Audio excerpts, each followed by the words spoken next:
Hello, my name is Brandon and welcome to Retro Reactions, a place where I experience amazing music from the 70s, 80s, and 90s for the very first time. And today we have a new artist alert for the channel. Yes, we're going to be traveling all the way back to 1985 to listen to the band Marillion for the first time. We're going to be listening to the first 3 songs off their Misplaced Childhood album, again from 1985. I had not heard of Marillion until I started this channel, and I don't think I've ever heard any of their songs, but I just found out that they're a neo-progressive rock band from Britain that I believe started in the 80s, so 80s is definitely my favorite genre and decade for music of all time, and so I'm really excited to hear this one and see what they have to offer. I did some quick research, and I see that it's a concept album. I definitely love those, so let's get into it.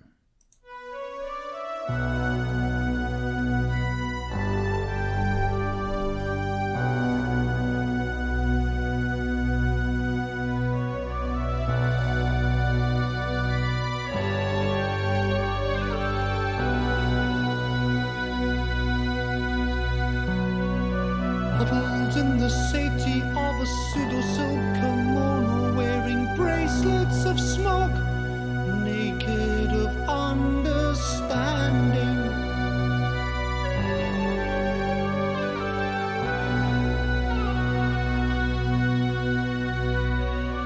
Nicotine smears, long dry tears, invisible tears.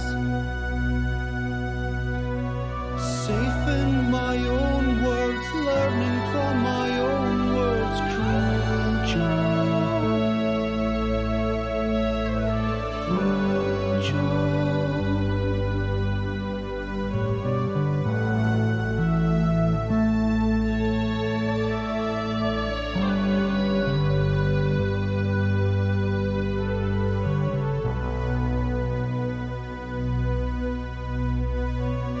Huddled in the safety of a pseudo silk kimono, our morning may rise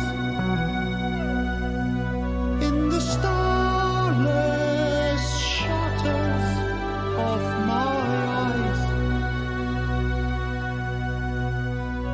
The spirit of a misplaced childhood is rising to speak his mind to this orphan of heartbreak, disillusioned and scarred, a refugee.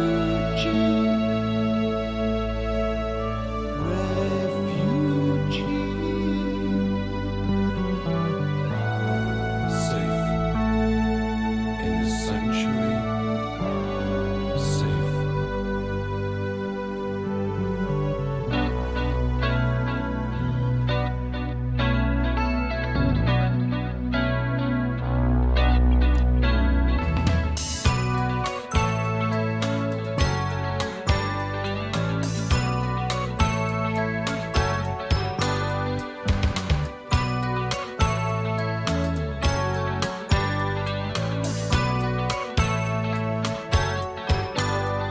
Do you remember chalk hearts melting on a playground wall?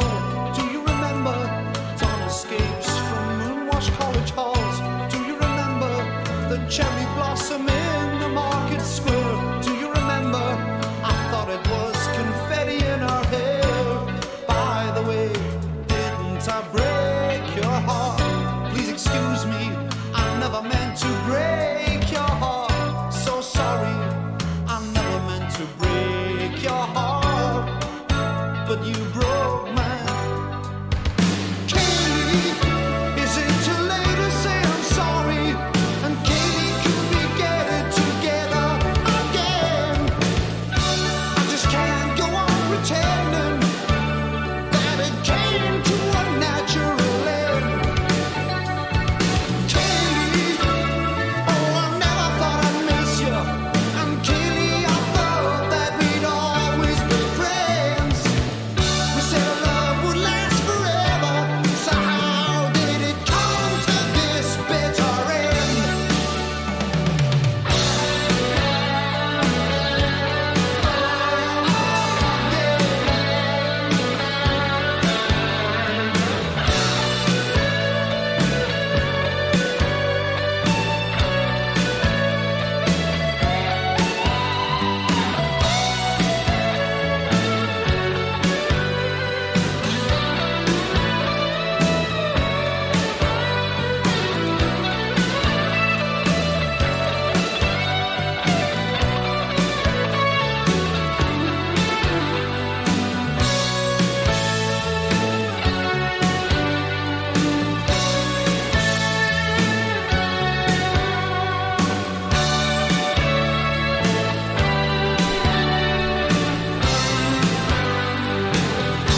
nice change up there.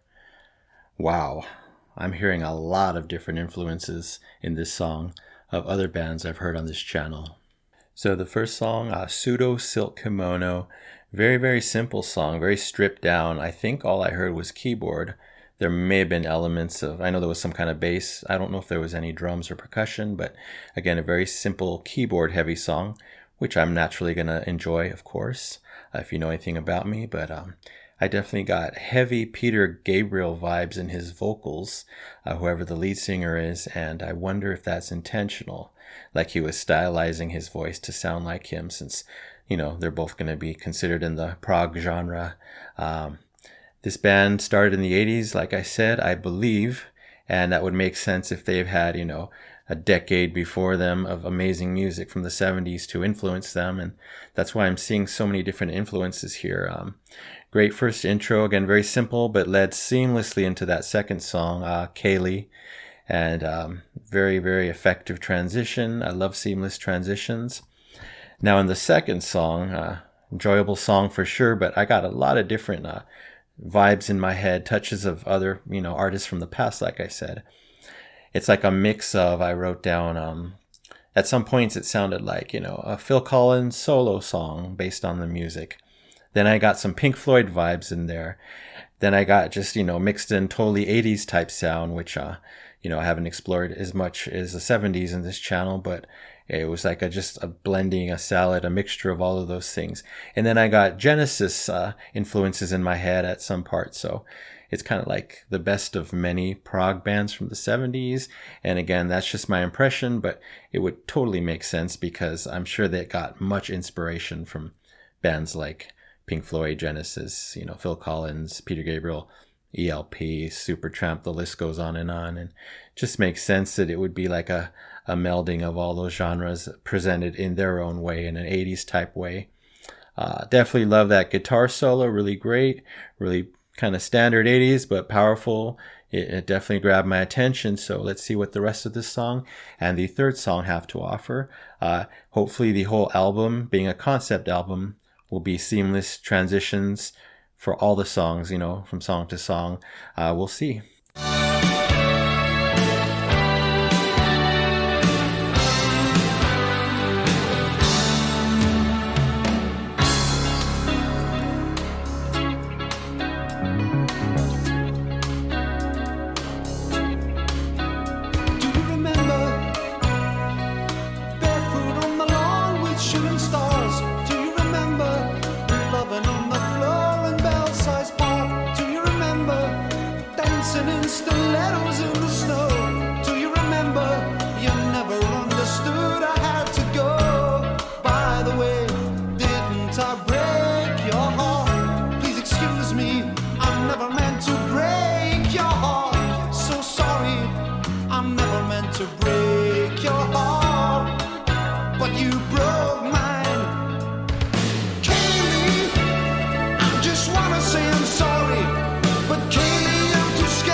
So Phil Collins.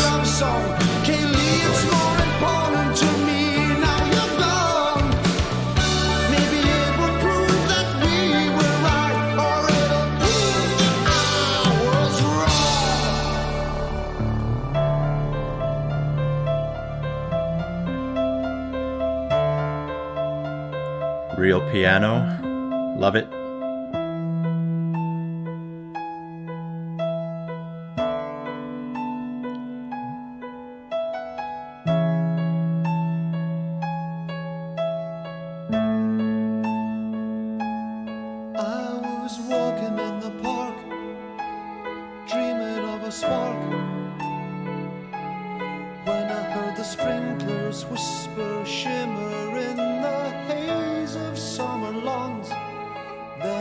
The children singing, they were running through the rainbows. They were singing a song for you. Well, it seemed to be a song for you, the one I wanted to write for you. Great guitar sounds.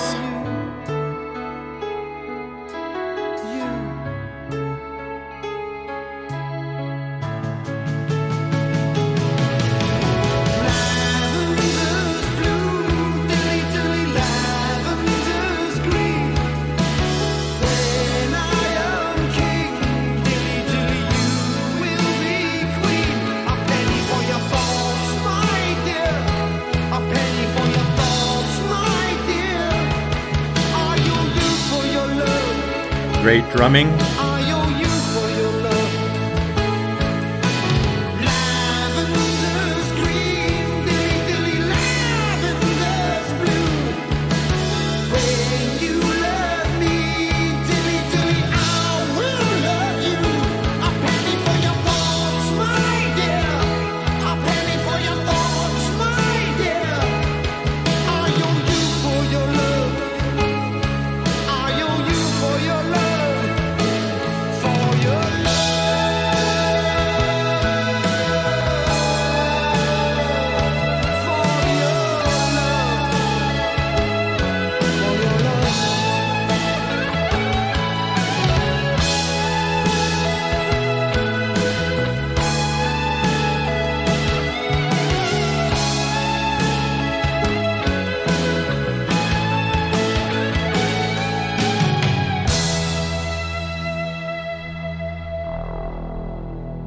Wow. Ooh, that note at the end, that bass note on the keyboard. Gorgeous. Wow. Okay. So that's Marillion, huh? Really interesting. And again, it just reminded me of so much that I've heard before from other amazing bands, which you all know about. But, well, in my mind, the singer's voice is a perfect lab-created blend of Peter Gabriel and Phil Collins to the T. It's so bizarre how I was going back and forth. You know, at one point it sounded like Peter singing, then it sounded like Phil singing, and it sounded like a Phil song in the 80s, and then it sounded like a Genesis song from the 70s. And I just have to believe that they were highly influenced by both of those bands and both of those singers as well. Whereas Kayleigh had a lot of sadness feeling in the music itself, this last one, Lavender, had a very inspirational and happy vibe, which I really liked the contrast there. Loved how it just started with a beautiful grand piano, sounded like a real piano, giving a nice little melody, and then these beautiful guitars came in. I think they were acoustic, very pristine. I love the tone of them, and just, you know, it seemed like a really short song. It was a standard 4-minute song, but just went so quick. And then another great guitar solo at the end. Really appreciated that. It wasn't too long, but both guitar solos in song 2 and 3 here are wonderful. Really like them for sure. So, all right, gonna go check out the lyrics now, see what this is all about. I don't get much from the titles. Pseudo Silk Kimono, okay. Evokes a lot of things there. Kayleigh, probably about a girl, and Lavender, it's a color, so we'll see what it's all about. I'll be right back. So I had read in quick research before this video that this whole album was about the lead singer's childhood, you know, a concept album about his childhood. Yet there seemed to be conflicting things going on in these lyrics, depending on the song. The first song, you know, I got a very scared vibe. It's about like a scared child or a scared person in general. It doesn't really say. I get the feelings of being broken, hiding from something or someone or some situation. And again, the kimono being used as the protection, being wrapped around, you know, hiding behind this kimono of safety. And so that's really interesting. And I wonder if that's referring to his childhood. It would make sense if it is. Because the second song, you know, seems to be a lost love type song. That's where the sadness comes in with that music that I heard. There's a big theme of innocence going on in sections of the song, sections of the lyrics. But then it seems to be contrasted with the present day in the lyrics. And kind of like he's regretting, you know, now in his current situation, he's longing to go back to those more innocent times when they were in love. But then he's too afraid of what is now, what the reality is now. So he will not contact this girl, and he's kind of just stuck in the present and can never go back, can never recapture what he so desperately wants. So that's more of an adult thing, reminiscing on his childhood. And then the third song again seems to be going back and reminiscing more on his childhood and newfound innocent love. I guess all three songs are kind of just going back and forth. And as far as his relationship to love, to women, or this specific woman, maybe a specific girl, and how it's so different as an adult versus as a child, you know.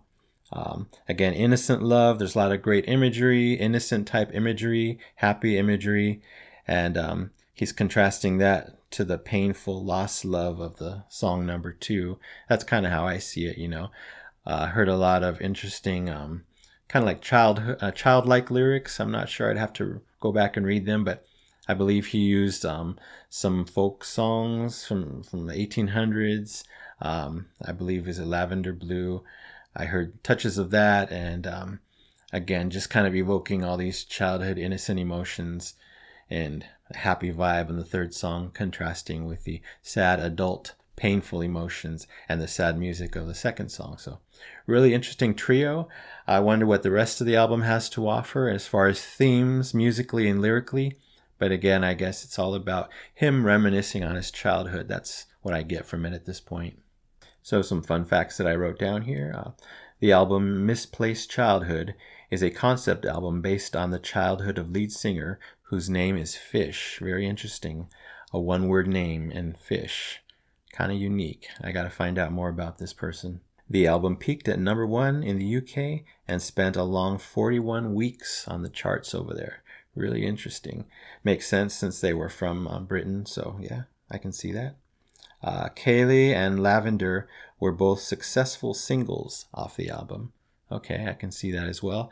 The first one's probably too simple and too short to be a single, but again, they all seamlessly, the three of them tie together, really nice. So I enjoyed them as a whole trio. And lastly, the album appeared on many top lists over time, including Rock's 30 Greatest Concept Albums, Top 40 Cosmic Rock Albums, and 30 Most Influential Prog Drumming Albums. Interesting. So this is an important band in prog history, obviously. I don't know why I hadn't heard of them before. I don't know how successful they were in the US. That could be part of the reason. They weren't probably played much on mainstream adult radio. But it's good to know them now, and I am excited to hear the rest of this album and see how it all ties together for sure. So I really want to hear the rest of the album to be able to judge it as a whole, as this kind of a concept album deserves to be. But anyway, for now, I will rate these 3 songs 4 golden records. Yes, and that's basically an A- in my rating system. Really enjoyed them, appreciated the craft behind it, the 80s influence and the 80s sound, which I of course loved, and the fact that all these other bands that I love and I'm discovering seem to be just put in here. At least in my head, that's what I heard. And so that was a great experience in itself. So anyway, 4 golden records. Anyway, thanks so much for watching. Let me know your thoughts on this band. If you're a big fan, what you think of this specific album, if you think it's their best. I did read that it's one of their best. It's obviously critically acclaimed based on those top lists that I read. And let me know if there's other songs that you love off this album that I haven't heard yet, and what your favorite ones are, or other favorite Marillion songs from other albums. It looks like they may have a long career. I didn't check out their whole discography, but let me know. I'm really interested to know if they're still around today, if they're still performing as a band, or if they had changes in lineups, which happen over decades when you have a band from almost 40 years ago. Anyway, thanks again. You take care. Stay safe. Remember to let peace, calm, and light into your day and night. And I will see you next time in the past.